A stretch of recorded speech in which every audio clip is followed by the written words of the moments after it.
নমস্কার, আমার নতুন আরও একটা ভিডিওতে আপনাদের অনেক অনেক স্বাগত। আশা করছি আপনারা খুব ভালো আছেন। তো এটা একটা অন্যরকম ভিডিও। রাখি পূর্ণিমার দিন এই ভিডিওটা করেছিলাম। তো আমি রাখি পূর্ণিমার দিন চলে গিয়েছিলাম আমার এক দিদির বাড়িতে, যেখানে মনসা পুজো ছিল। আর মনসা পুজোর জন্য আমাদের দিদির বাড়িতে 3 দিন মনসার গান হয়েছিল। তো 3 দিন তো যাওয়া সম্ভব না, একদিনই গিয়েছিলাম আমরা। তো সেদিন যাওয়ার পর ওখানে এই যে দিদিদের মন্দির, এখানে শিব ঠাকুর রয়েছে। আগেই দেখালাম মনসা ঠাকুর রয়েছে। যে এই পুজোটা ওদের প্রতি বছরই হয়, কিন্তু এবার এই মনসার গান যে হয়েছে এইবার এটা ওদের নতুন। এই মনসার গান আমাদের রাজবংশীদের মধ্যে খুবই প্রচলিত। শুধু মনসা পুজোতেই যে এই গান হয় তা নয়, আমাদের মধ্যে বিয়েতেও এই মনসার গান 3 দিন ধরে হয়। আর সেটা হলো মানে বিয়ে ছেলে যখন বউকে বাড়িতে নিয়ে আসে, ভোরবেলায় আমাদের মধ্যে বউ নিয়ে আসে। তো ভোরবেলা পর্যন্ত এই গান হয়ে তারপরে শেষ হয়। তার 2 দিন আগে থেকে কিন্তু গান বাড়িতে চলতেই থাকে। তো যাই হোক, আর এই গানের মধ্যে দিয়ে মনসা মানেই আমাদের কাছে মনসা মঙ্গলের যে কাহিনী আমরা জানি। তো সেখানে মানে বেহুলা লক্ষ্মীন্দারের বিবাহ খণ্ড, তারপর বাসর খণ্ড, তারপর যে সর্পদংশন, এই সমস্ত কাহিনী এই গানের মধ্য দিয়ে তুলে ধরা হয়।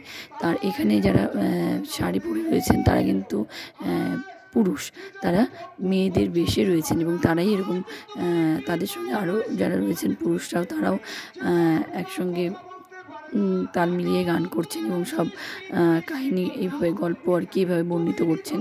তো দেখুন, ভালো লাগবে অবশ্যই। পুরো কাহিনীটা আমি তুলে ধরতে পারিনি, কারণ আমি গিয়েছিলাম অনেক পরে, শুরু হওয়ার পরে, আর শেষ না হতেই চলে আসতে হয়েছিল। যেহেতু অনেকটা দূর আমাদের বাড়ির থেকে, তাই আগেই চলে আসতে হয়েছিল। তাই যতটুকু পেরেছি টুকরো টুকরো করে ভিডিও ক্লিপটা নিয়ে নিয়েছি।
দাঁড়া, কল করবো, ধরিস না ফোন, তারপর কড়াই বন্ধ করছি।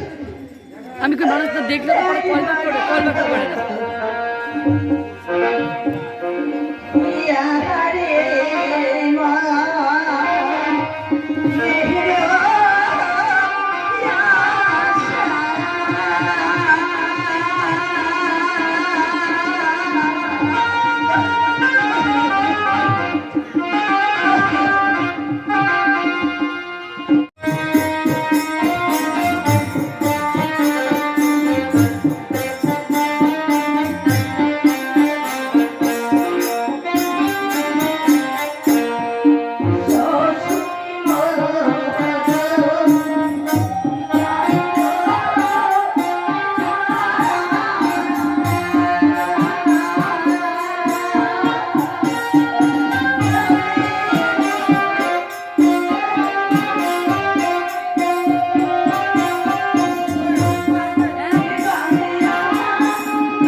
এরপর আমরা চলে এসেছিলাম 10টার দিকে ওখান থেকে বেরিয়েছিলাম আর কি।